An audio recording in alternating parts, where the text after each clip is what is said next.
Sani Banani Bazali. Hello, parents. So today we're going to be talking about Rabbityness by Joe Emson. And what are some of the things our kids can learn from it? And especially what are some of the ways that we can kind of use this as a tool to help our kids kind of deal with mourning and death. So before we get into that side of it, there are some other parts of the story that are really valuable. So Rabbit's really different than the other rabbits, and the book really celebrates his difference and all of like the kind of value that his different perspective brings to the community. So the book's a really valuable sort of kind of lesson in terms of the value and need for inclusion and diversity, and what are the kind of things that we get out of being nice to the different people. So, because Rabbit's different than the other rabbits, he explores and, has knowledge and experience in all these other areas that no one knows about. And then by hanging out with Rabbit, they get to become aware of these things, and then basically they absorb the gift of music and art through him.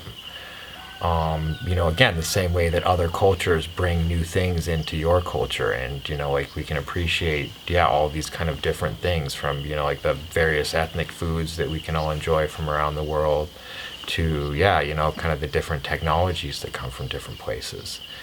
I think that the real value of this story is we can use it as a tool to help our kids deal with the mourning process and deal with, again, the fact that during this COVID process, a lot of our kids are going to be dealing with people passing away. And I think the book gives us a really nice platform to stand on in terms of facilitating kind of a discussion and an exploration of, kind of the end of this process with kids. So Rabbit's friends are really sad in the beginning, but eventually they kind of start to get over it. And what really gets them over it is when they go through this process of appreciating all of the sweet things that Rabbit has taught them, and really, kind of looking at what did we get from our connection with this person, and then thinking about the fact that, well, what would make this person happy would be doing these things that made them happy. So, so like if their grandma has passed away, it's very unlikely that she wants you to be sad for the rest of your life. What would probably make her much happier, again, wherever she is to see you doing the things that, used to make her happy. So again, the same way that Rabbit has helped his community appreciate art and music, he would be really happy to see them enjoying art and music. He's not wanting to see them sad. So it's a really helpful tool for us to help kids with that process. Because by basically looking at the experience of Rabbit's friends, then we can use that to discuss, well, how are we feeling? Are we ready to go through this process that Rabbit's friends are going through? This person who passed away, what are some of the great things that they taught us? What are some of the great memories that we have with them? Let's go out and celebrate doing some of those things. And again, going out might not be a possibility because we're all locked in jail.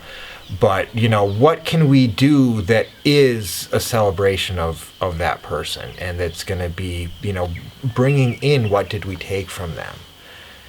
And because again, at the end of the day, we can't take, we can't unring the bell. These terrible things are happening in our children's lives. And but what we can do is help them appreciate, the good that they did learn before this happened, and help them to kind of dwell on that part. And like we said earlier, this is not the book that you're going to read the day after somebody passes away.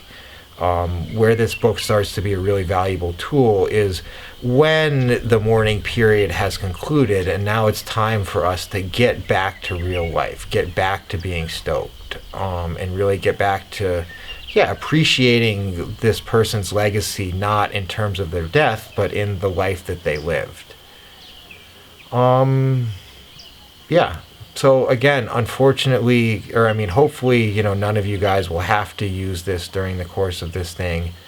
But yeah, if you know these kind of things are a reality in your kids' lives, yeah, we really do recommend using this book. You know, and again, if you can't get your hands on the book, even just watching the video of this book and then, you know, having a discussion with your kids afterwards. Because, yeah, I mean, children are amazingly powerful little things. And, yeah, death isn't easy for any of us. But, yeah, they can deal with it. They can cope and they can move forward. But yeah, they do need some kind of help and guidance and support. And so, yeah, and again, so do we. So I think that's where something like this book becomes a really helpful, yeah, really helpful aid for all of us. So cool. Yeah, hope you guys are staying strong, staying safe, and yeah, hang in there. All right, thanks. Bye. Thank you for watching. Don't forget to check out our downloadable activities on thanda.org.